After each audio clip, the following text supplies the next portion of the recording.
Assalamualaikum warahmatullahi wabarakatuh. Teman-teman semua, senang sekali hari ini saya Mas Putri dapat kesempatan untuk bisa memandu acara kita dan klarifikasi bersama Bupati Banyuwangi Ibu Ipuk Fiestiani.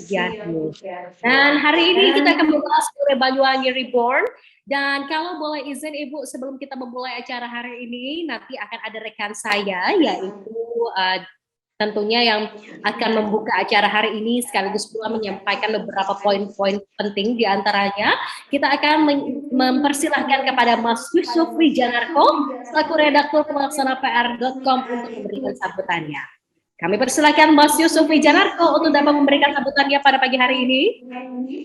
Baik, terima kasih Mas Ayu. Bismillahirrahmanirrahim. Assalamualaikum warahmatullahi wabarakatuh.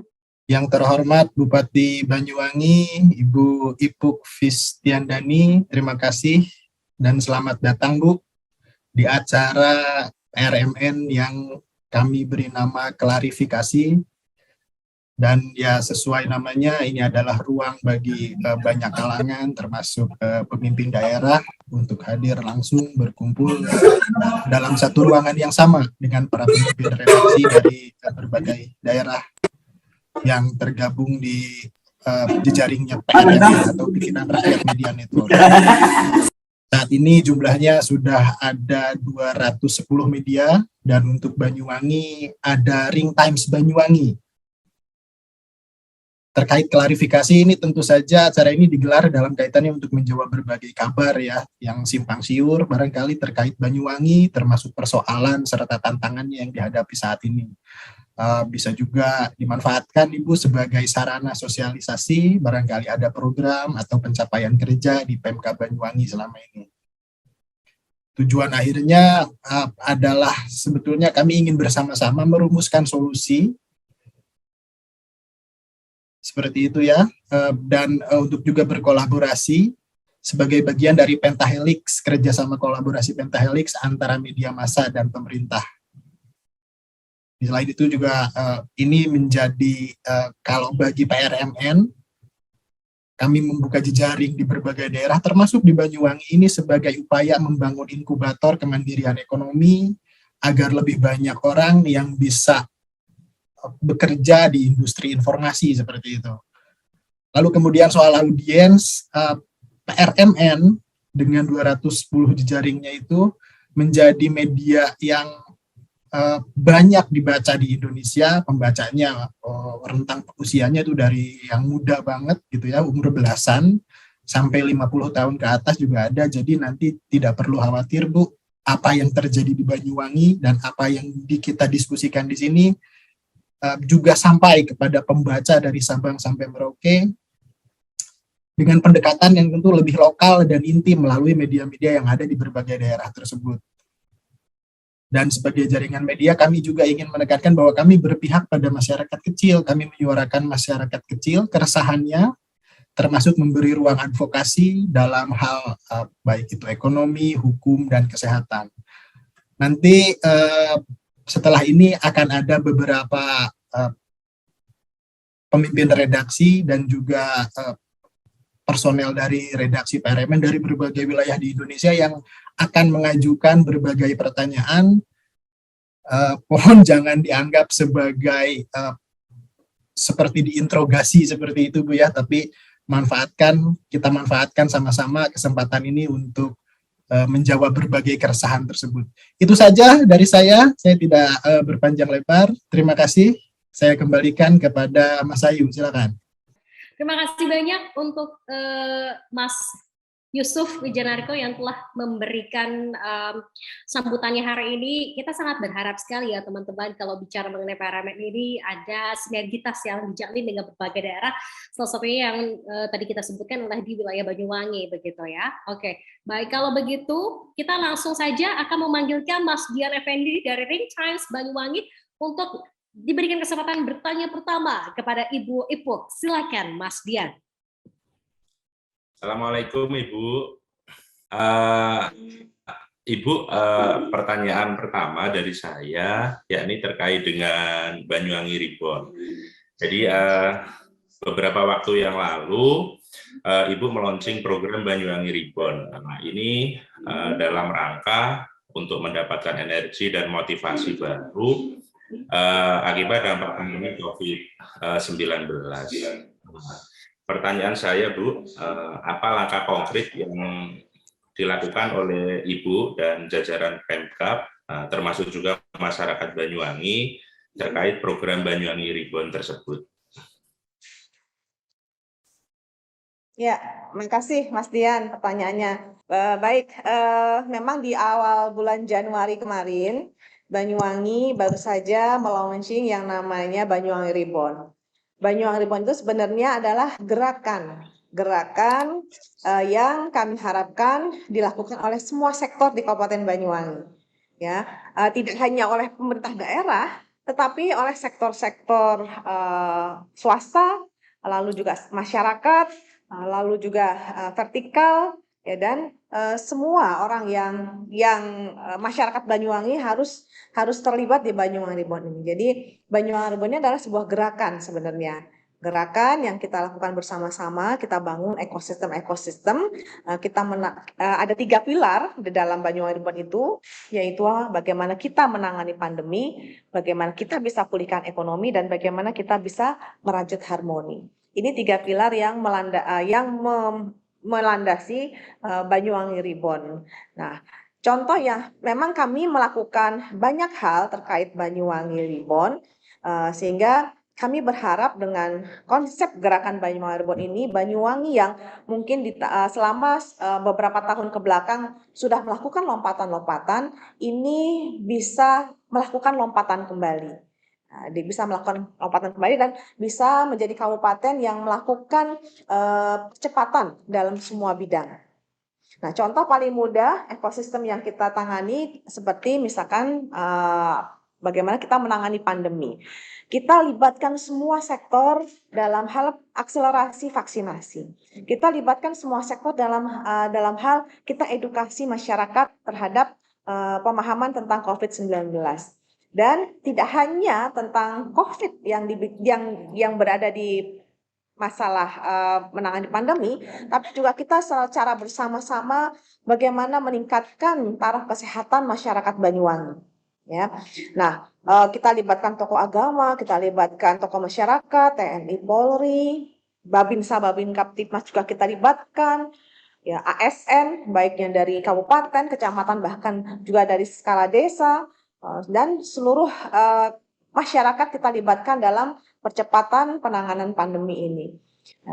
Kita lakukan jemput bola, kita libatkan semua relawan untuk melakukan percepatan dalam menangani pandemi ini. Lalu juga untuk pulihkan ekonomi, ya, apalagi kami dilantik di pertengahan pandemi COVID-19. Maka kami harus bergerak cepat. Kami harus melakukan inovasi-inovasi dalam rangka kita bisa meningkatkan angka pertumbuhan ekonomi di Kabupaten Banyuwangi yang sempat terkontraksi sangat dalam. Nah, kita buat program seperti UMKM naik kelas. Dan alhamdulillah dengan program UMKM naik kelas ada 1.786 UMKM telah kami berikan bantuan alat usaha yang produktif. Lalu juga ada 800 UMKM sudah kita dampingi mereka dan mendapatkan SPP EIRT-nya, ya. Kita bantu mereka untuk rebranding, kita bantu mereka untuk redesign sehingga mereka produknya punya nilai jual yang lebih baik lagi. Ada 12.000 juga UMKM yang sudah kita dampingi sehingga mereka mendapatkan nomor induk berusaha. Ini menggunakan OSS waktu itu. Dan 49.782 UMKM kita dampingi akses permodalannya lewat PUR, lewat CSR BUMN, dan juga berbagai macam produk bantuan permodalan. 379 warung kita ikutkan dalam program Warung Naik Kelas atau WENA. Ini warung-warung kecil yang ada di desa-desa yang skopnya mereka modalnya sangat kecil, ya. Kalau kita bilang mikro, ya, mikroekonomi. Nah, ini kita berikan bantuan alat usaha kepada mereka. Lalu juga 12.013 UMKM juga kita fasilitasi pendampingan program melalui kreatif goes to village. Jadi kalau dulu rumah kreatif ini adanya hanya di ibu kota kabupaten, nah sekarang kami ajak rumah kreatif ini turun ke bawah, turun ke desa-desa, mendampingi para pelaku UMKM yang ada di desa. Kami juga ajak pemuda-pemuda Banyuwangi, masyarakat, organisasi wanita untuk terlibat dalam pemulihan ekonomi. Kami berikan mereka pelatihan-pelatihan keterampilan dan juga kewirausahaan. Dan dalam ekosistem merajut harmoni, kami siapkan beberapa skema dalam mitigasi peningkatan kemiskinan. Contohnya, kami bantu beasiswa bagi anak yang tidak mampu dalam rangka meningkatkan SDM. Kami juga melibatkan tokoh-tokoh agama di dalam merajut harmoni ini. Lalu juga kami buat Banyuwangi Festival. Ya, kita launching Banyuwangi Festival sebagai ajang harmonisasi semua unsur yang ada di Kabupaten Banyuwangi. Tidak hanya budayawan, tidak hanya seniman, tetapi juga sektor-sektor ekonomi dan juga sektor-sektor lainnya. Nah, inilah 3 hal yang menjadikan landasan kami untuk membuat Banyuwangi Reborn agar kedepannya Banyuwangi bisa lebih cepat dalam bangkit lagi setelah masa pandemi COVID-19 yang sangat membuat Banyuwangi terpuruk di tahun 2021 kemarin. Ibu, terima kasih banyak atas jawabannya. Kita ke pertanyaan selanjutnya ada dari Mas Ridwan dari Denpasar Update. Silakan Mas Ridwan. Baik, terima kasih Mbak Mas Ayu. Assalamualaikum warahmatullahi wabarakatuh. Waalaikumsalam. Selamat pagi Ibu Bupati Banyuwangi, Ibu-Ibu. Saya dapat kesempatan dan kehormatan untuk sharing, kemudian juga memberikan sebuah pertanyaan penting buat Bupati barangkali, karena saya di provinsi yang di sebelahnya Ibu langsung. Banyuwangi ini, Bali ini sebelah timurnya, Bali ini timurnya Banyuwangi, sehingga menjadi sangat strategis ketika kita ke Jawa selalu disapa oleh Kabupaten Banyuwangi untuk daratan pertama. Nah ini Bu Bupati, saya melihat branding dari Banyuwangi Reborn itu luar biasa, seperti yang telah diuraikan, dipaparkan tadi oleh Bu Bupati, sangat terkenal ya kalau kita menyapa, kemudian melewati jalan-jalan di kota Banyuwangi sangat banyak baliho Banyuwangi Reborn. Nah, saya pikir Banyuwangi sudah menuai prestasi sejak sebelum mungkin Ibu Bupati duduk di kursi Bupati saat ini, dan mungkin sejak Pak Bupati sebelumnya, Pak Anas gitu ya. Nah, ini ada satu pertanyaan penting dari saya, Bu Bupati, kan sejak tahun 2018 kita pikir bahwa Banyuwangi ini dalam hal pelayanan publik sangat luar biasa. Kemudian selalu mendapatkan penghargaan sebagai kabupaten terinovatif se-Indonesia oleh Kemendagri. Bahkan meraih nilai tertinggi, mengalahkan peringkat pertama di klaster provinsi, kota, dan kabupaten seluruh Indonesia.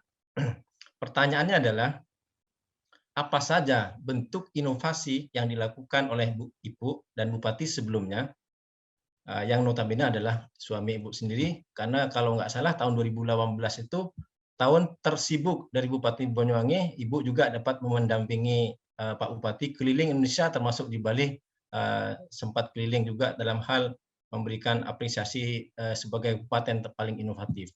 Begitu Bu, kira-kira pertanyaan saya. Terima kasih. Baik, silakan Ibu Bupati dengan jawabannya. Memang kami sangat menyadari, Pak Ridwan, bahwa Banyuwangi ini banyak keterbatasannya. Tantangannya juga luar biasa banyak gitu ya. Maka kami sangat sadar sekali dalam rangka kita bisa menghadapi tantangan di daerah, bagaimana kita bisa menyelesaikan permasalahan-permasalahan di daerah. Ini inovasi adalah kuncinya.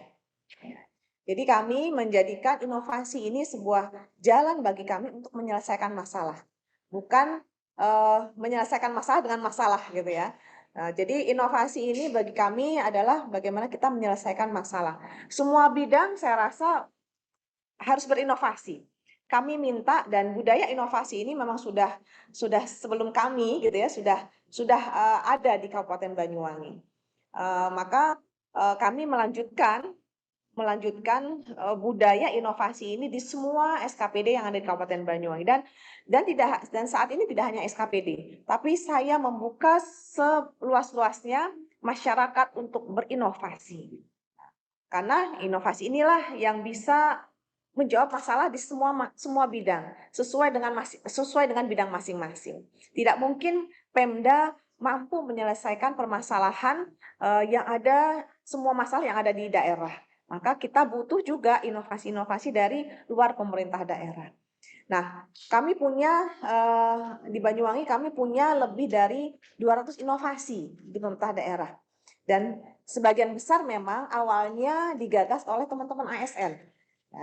Nah, tapi lambat laun saat ini banyak juga masyarakat yang sudah mulai memberikan saran, masukan kepada kami terkait dengan inovasi-inovasi yang muncul dari masyarakat. Contohnya saja di bidang pendidikan. Di bidang pendidikan ini kami punya banyak inovasi karena kami ingin rata-rata lama sekolah dan harapan lama sekolah kami bisa meningkat setiap tahunnya. Maka kami buat yang namanya Banyuwangi Cerdas. Banyuwangi Cerdas ini adalah beasiswa yang kami berikan kepada anak-anak miskin Banyuwangi, tapi mereka berprestasi. Lalu juga Banyuwangi Mengajar. Banyuwangi Mengajar ini adalah keberlanjutan dari Banyuwangi Cerdas. Jadi anak-anak yang sudah mendapatkan beasiswa, ketika mereka lulus, mereka harus melakukan pengabdian selama 1 tahun di Banyuwangi. Mereka tinggal di desa-desa terpencil, mereka mengajari anak-anak yang tinggal di desa terpencil tersebut, mereka beradaptasi dengan desa tersebut, melakukan aktivitas juga tidak hanya sekedar mengajar, tapi juga melibatkan anak-anak muda desa tersebut. Dan yang selanjutnya kami buat ya program yang namanya uang saku bagi pelajar miskin.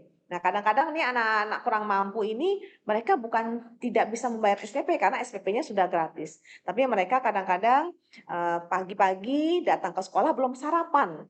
Nah, maka kami berikan mereka uang saku. Lalu mungkin juga ada anak-anak yang datang ke sekolah tidak punya transportasi, maka kami berikan uang saku mereka untuk bayar alat transportasinya. Nah, ini yang kami berikan. Lalu juga program Garda Ampuh. Garda Ampuh ini adalah program gerakan di mana kita ingin mencari anak-anak yang terindikasi putus sekolah. Jadi kita buat yang namanya program Garda Ampuh, melibatkan semua sektor. Kita cari anak-anak yang terindikasi putus sekolah, kita bantu mereka baik dari biaya sekolahnya, dari keperluan sekolahnya, dan juga bahkan dari motivasi. Karena kadang-kadang anak-anak ini mereka putus sekolah bukan karena tidak ada uang, tapi motivasinya saja yang kurang. Nah, lalu yang selanjutnya ada kita bikin siswa asuh sebaya. Ini melibatkan anak-anak yang mampu menyisihkan uang jajan mereka sedikit untuk membantu anak-anak yang tidak mampu. Dan donasi yang sudah terkumpul dari anak-anak ini lebih dari 21 miliar dari siswa untuk para siswa juga.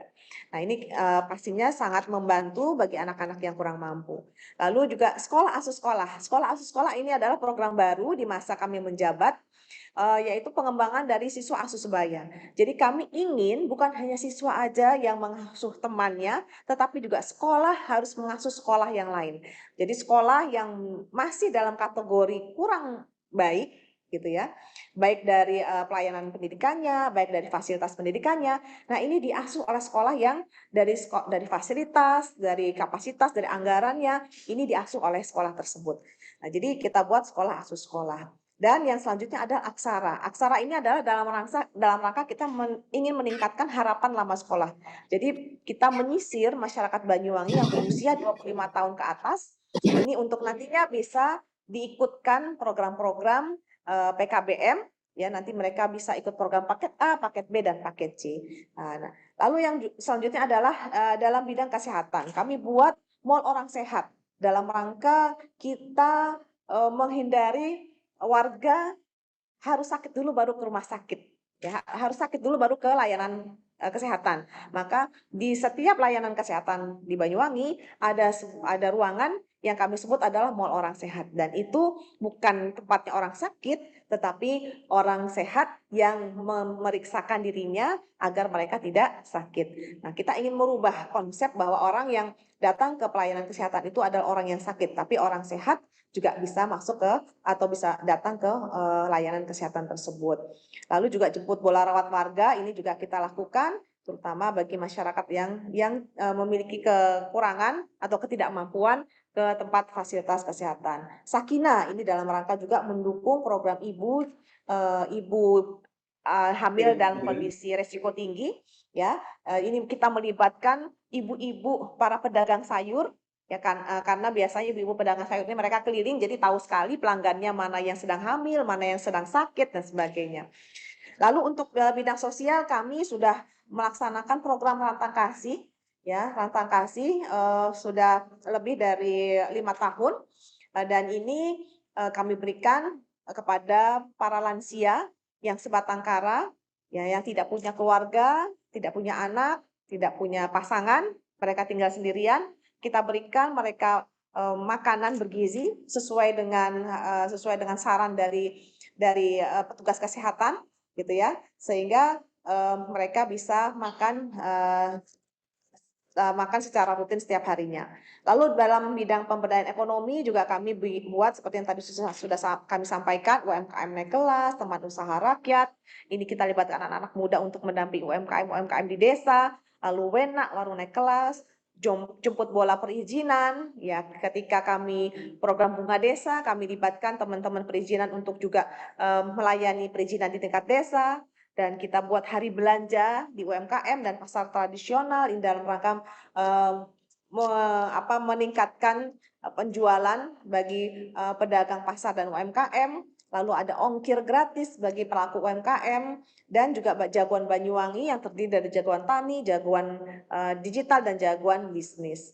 Dan dalam pertanian kami juga alhamdulillah di bidang pertanian kemarin juga kita masuk dalam Sinovac 45. Ya, ini inovasinya adalah puting sinaga. Jadi inovasi dari petani buah naga menggunakan lampu di malam hari sehingga buah naga bisa panen sepanjang tahun. Dan dalam pelayanan publik kita ada Smart Kampung. Semua desa di Kabupaten Banyuwangi sudah tersambung fiber optik, dan program bunga desa, Bupati Ngantor Desa dalam rangka memberikan pelayanan, mendekatkan pelayanan kepada masyarakat di tingkat desa. Begitu juga dengan Camping Embun. Camping Embun ini adalah camping pelayanan masyarakat perkebunan, ya, karena biasanya masyarakat perkebunan ini adalah berada di pinggiran-pinggiran atau perbatasan-perbatasan dan daerah-daerah terpencil, maka kami jemput bola ke sana untuk memberikan pelayanan administrasi kependudukan, lalu juga perizinan, lalu juga kesehatan, dan juga masalah peternakan juga. Inilah beberapa hal yang kami lakukan dalam rangka kita ingin berinovasi. Masih banyak sebenarnya inovasi yang kami lakukan di Kabupaten Banyuwangi. Intinya bagi kami adalah inovasi cara bagi kami untuk menyelesaikan masalah-masalah yang ada di daerah, terutama di Banyuwangi. Oke, baik. Selanjutnya adalah Mbak Dian Purnamasari dari Ponorogo Terkini. Silakan Mbak Dian dengan pertanyaannya. Ya, terima kasih Mbak Fasya. Assalamualaikum Bu Ibu. Ya, selamat siang juga untuk seluruh keluarga besar PRMN dimanapun berada. Saya berharap semuanya dalam keadaan sehat. Begitu juga dengan Bu Ibu. Meskipun agak terlambat nih Bu, saya mau mengucapkan selamat khususnya buat warga Banyuwangi dan Bu Ibu karena sudah membawa Banyuwangi berada di zero desa tertinggal. Nah, bahkan Ibu dapat penghargaan dari Kemendes PDTT. Sebenarnya apa yang Ibu lakukan, apa yang Ibu kerjakan sehingga bisa mencapai poin tersebut? Iya, sebenarnya gini, sebenarnya kami itu memulai semuanya dari desa. Ini sebelumnya sudah diawali oleh Bupati sebelum kami, Pak Anas, gitu ya, di mana Pak Anas membuat yang namanya Smart Kampung. Jadi kami ingin pelayanan, gitu ya, pelayanan kepada masyarakat ini berbasis desa. Ya, 189 desa sudah teraliri fiber optik dan WiFi juga berada di ruang-ruang publik di desa. Lalu pelayanan publik berbasis digital ini juga sudah sampai ke tingkat desa, dan bahkan desa harus menjadi desa yang ramah lansia, disabilitas, anak dan ibu hamil serta menyusui, dan keterbukaan informasi publik di tingkat desa ini juga harus ada agar masyarakat desa bisa mengetahui jumlah anggaran yang ada di desa dan kebermanfaatannya untuk apa. Nah, ini yang sebenarnya kami lakukan di Banyuwangi. Jadi semuanya kegiatan ini harus berbasis desa. Kami intensif melakukan komunikasi dengan para kepala desa. Jadi semua desa kami ini sudah masuk dalam Smart Kampung, tetapi tidak hanya bagaimana Smart Kampung ini memberikan pelayanan dari segi adminduk, tetapi kami perluas lagi. Di masa kami perluas lagi. Kalau dulu mungkin Smart Kampung identik dengan adminduk, tetapi sekarang kami perluas lagi dengan layanan yang lain, seperti layanan pendidikan, layanan kesehatan, lalu juga ada penanggulangan kemiskinan, ya, pemberdayaan ekonomi, bahkan juga layanan-layanan tata ruang dan sampahan. Karena kami ingin semua permasalahan ini adalah permasalahan yang dasar dan harus diselesaikan di tingkat desa. Jadi ada beberapa hal yang harus diselesaikan di tingkat desa, dan jika ada laporan kepada kami terkait beberapa hal ini, nah maka harus diselesaikan maksimal 4 jam.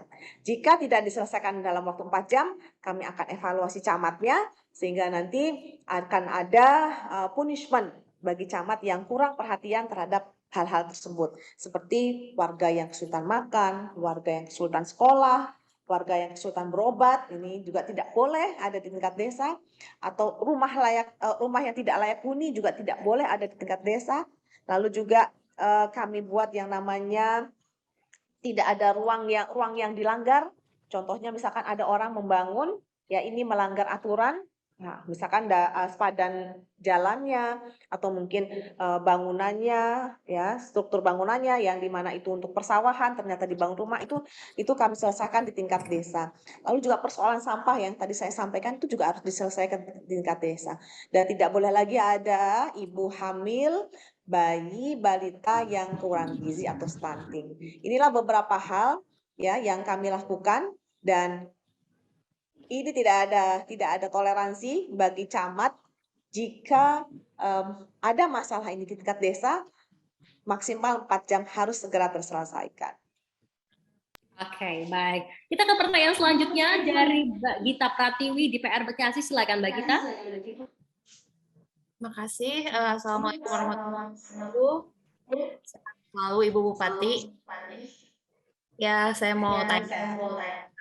Banyuwangi itu kenal gitu ya, identik dengan kota dengan banyaknya historis, atau memang datang ke Banyuwangi untuk mencari klinik gitu ya, kebanyakan dan sebagainya. Tapi dalam sekejap mata image tersebut sukses berubah gitu, jadi daerah tujuan wisata, bahkan menjadi kota festival gitu, dengan banyaknya festival-festival menarik dan terbaik di kabupaten yang Ibu pimpin. Jadi yang mau ditanyakan sebenarnya apa sih yang dikejar oleh Banyuwangi dengan menggelar dan sebanyak itu? Kemudian bagaimana Ibu menanggapi banyaknya mungkin pertanyaan atau anggapan bahwa festival-festival tersebut itu sebuah pemborosan? Gitu aja, makasih. Baik, silakan Bu jawabannya. Ya, makasih Mbak Gita. Ya memang bagi Banyuwangi festival itu sebenarnya bukan hanya sekadar peristiwa pariwisata. Ya, jadi festival itu bukan hanya bagaimana orang datang ke Banyuwangi gitu ya, untuk melihat festival, orang berwisata ke Banyuwangi, tidak hanya itu. Tapi bagi Banyuwangi, festival ini adalah sebagai alat konsolidasi internal. Ya, selain festival ini pastinya membawa dampak untuk eksternal, tapi sebesar-besarnya sebenarnya festival ini lebih ke menyelesaikan permasalahan-permasalahan di internal, konsolidasi ke dalam seperti itu. Nah, contohnya di festival ini ada kegiatan budaya, Nah, maka kami berharap dengan adanya festival berbasis budaya kita ini tetap terjaga. Ya, sanggar-sanggar kesenian tumbuh dengan adanya festival. Dan masyarakat, terutama anak-anak kita ini juga bangga dengan budaya Banyuwangi. Semakin bangga dengan budaya Banyuwangi karena dengan festival kita menampilkan budaya, mendapat apresiasi, maka mereka semakin bangga. Oh, ternyata budaya Banyuwangi ini juga keren ya, juga hebat ya, seperti itu. Lalu yang selanjutnya adalah konsolidasi untuk infrastruktur.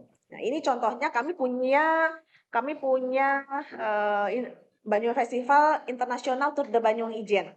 Ya, ini skupnya internasional, maka fasilitas yang disiapkan juga harus excellent gitu ya, harus baik.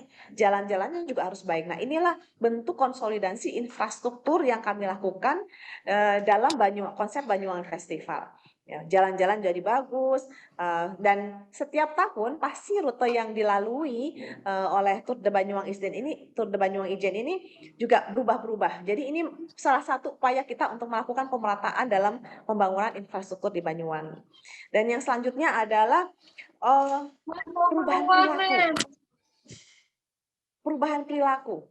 Perubahan perilaku ya. Kalau dulu sebelum ada Banyuwangi Festival, sebelum Banyuwangi terkenal dengan wisatanya, itu Banyuwangi menjadi kota terkotor loh di Provinsi Jawa Timur di tahun 2010 ya. Jadi menjadi kota terkotor. Nah, dengan konsep Banyuwangi Festival, kita ajak masyarakat untuk berubah ya, untuk merubah mindset mereka juga. Kita buat yang namanya festival toilet bersih, kita buat yang namanya kaliku bersih ya. Dan ini sudah beberapa daerah yang menjadi sasaran menjadi tempat dilaksanakannya Banyuwangi Festival benar-benar berubah.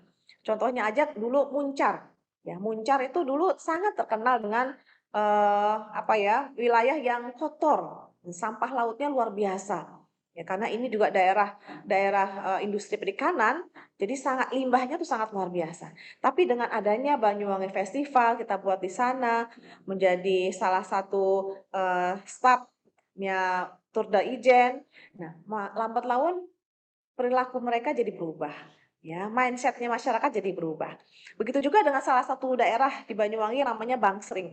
Bangsering ini dulu tempatnya orang ngebom untuk mencari ikan. Setelah adanya pariwisata, setelah kita buat yang namanya Banyuwangi Festival Underwater, nah mulailah mereka berbenah. Dan alhamdulillah sekarang menjadi salah satu destinasi wisata yang sangat dikagumi dan berdampak pada sudut ekonomi di wilayah tersebut, masyarakat wilayah tersebut. Nah, inilah sebenarnya beberapa hal yang ingin kita buat. Jadi festival itu bukan hanya sekedar ajang senang-senang gitu ya, tapi ada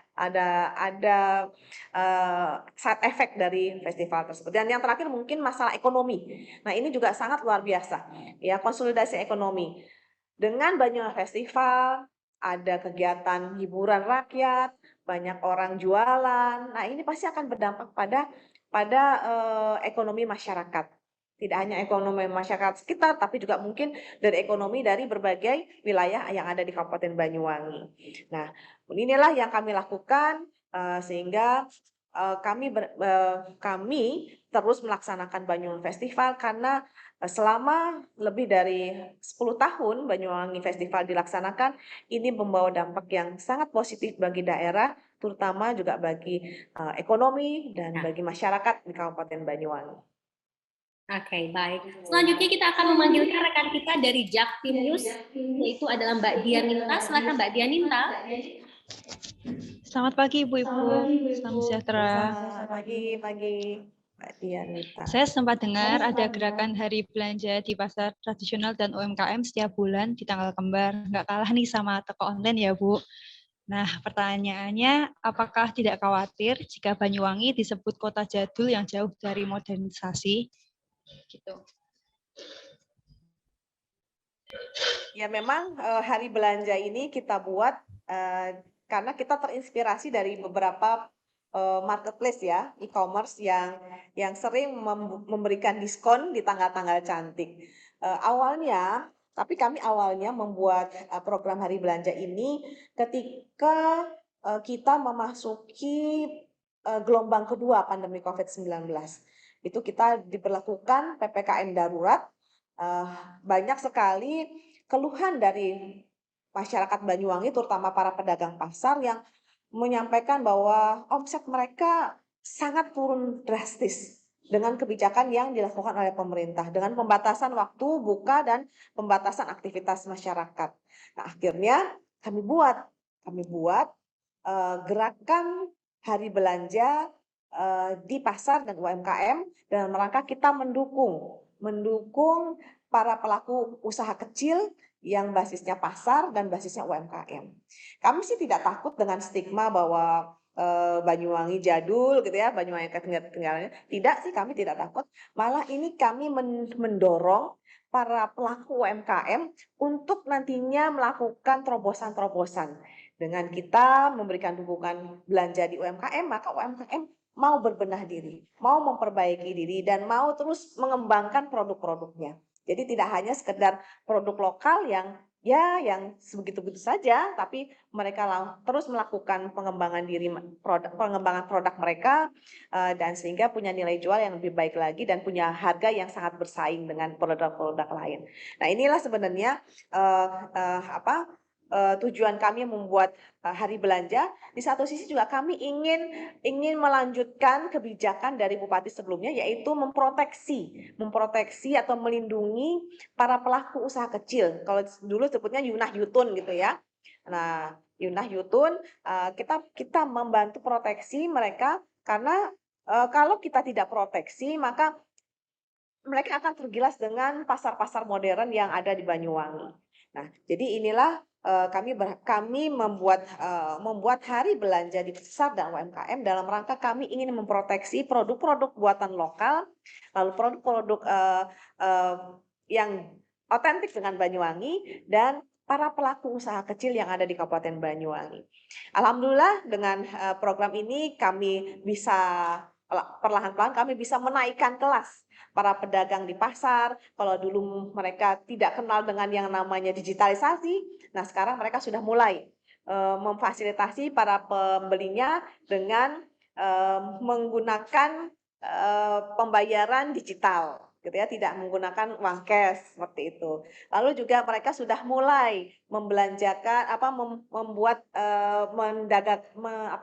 menjajakan dagangannya melalui WhatsApp, melalui media sosial dan sebagainya. Nah, inilah upaya-upaya yang kita lakukan dalam rangka kita mendukung, memfasilitasi para pedagang pasar dan UMKM yang ada di Kabupaten Banyuwangi sehingga mereka bisa bersaing dengan produk-produk lain mungkin yang lebih hebat, yang mungkin lebih banyak diminati sebelumnya, karena mereka hanyalah produk-produk lokal dan berbasis rumah tangga bahkan, dan juga dijual di pasar-pasar tradisional di Banyuwangi.